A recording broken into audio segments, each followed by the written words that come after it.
మంత్రివర్గ విస్తరణ ఇప్పట్లో లేనట్టేనా? కేబినెట్లో బెర్త్ కోసం ఎదురు చూస్తున్న కోమటిరెడ్డి రాజగోపాల్ రెడ్డి ఆశలు వదులుకున్నారా? రేవంత్ రెడ్డితో అమీతుమీకి రెడీ అయ్యారా? సోదరుడి నియోజకవర్గంలో జరుగుతున్న సీఎం సభకు మునుగోడు క్యాడర్ని కట్టడి చేయడంలో ఆంతర్యమేంటి? ఇంతకీ కోమటిరెడ్డి రాజగోపాల్ వ్యూహమేంటి? Let's watch the story.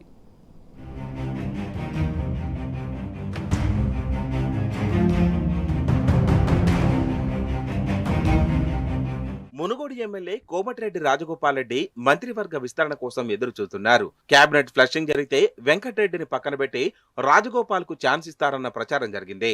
ఎన్నికల సమయంలో రాజగోపాల్ రెడ్డికి కాంగ్రెస్ హైకమాండ్ హామీ కూడా ఇచ్చింది. అధిష్టానం ఇచ్చిన హామీ నిలుపుకోవాలని భావించిన సమీకరణాలు కుదరక వాయిదా పడుతూ వస్తోంది. అయితే ఇటీవల మంత్రివర్గ పునర్వ్యవస్థీకరణపై జోరుగా చర్చ జరిగింది.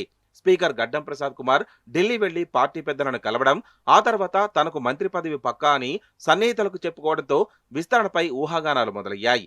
దీనికి తోడు రంగారెడ్డి జిల్లా ఎమ్మెల్యేలు మల్రెడ్డి రంగారెడ్డి, రామ్మోహన్ రెడ్డిలు సైతం హస్తిన పెద్దలను కలిసి వచ్చారు. ఆ తర్వాత రాజగోపాల్ రెడ్డి కాంగ్రెస్ అగ్రనేతలు రాహుల్ గాంధీ, ఖర్గే, కేసీ వేణుగోపాల్తో ఢిల్లీలో భేటీ అయ్యారు. వరుస పరిణామాలతో కేబినెట్ విస్తరణకు ముహూర్తం కుదిరిందని ప్రచారం జరిగింది.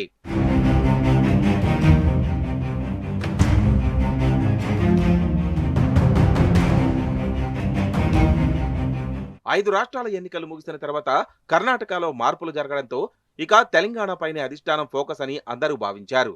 కానీ మంత్రివర్గ విస్తరణపై రోజురోజుకు డిలే అవుతుండటంతో ఆశావాహుల ఆశలపై నీళ్లు చల్లినట్లయింది.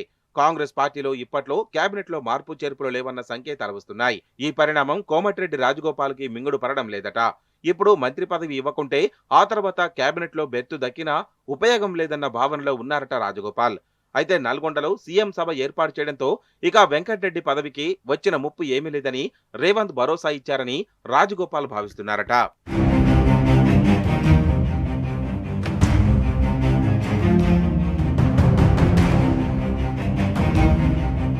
కాంగ్రెస్ అధిష్టానం ఇచ్చిన మంత్రి పదవి హామీ నెరవేరకపోవడంతో అసంతృప్తితో రగిలిపోతున్నారట రాజగోపాల్. సమయం వచ్చినప్పుడల్లా ప్రభుత్వంపై విమర్శలు గుప్పించారు.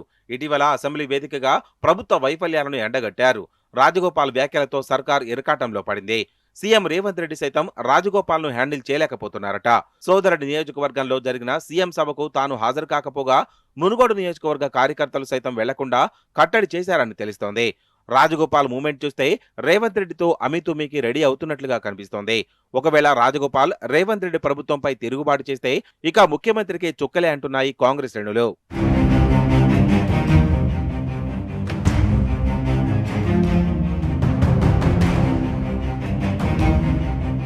మొత్తానికి సీఎం రేవంత్ సభకు రాజగోపాల్ రెడ్డి గైర్హాజరవ్వడం ఆ పార్టీలో సంచలనంగా మారింది. మున్ముందు రాజగోపాల్ అడుగులు ఎటువైపు పడతాయో అన్నది ఆసక్తికరంగా మారాయి.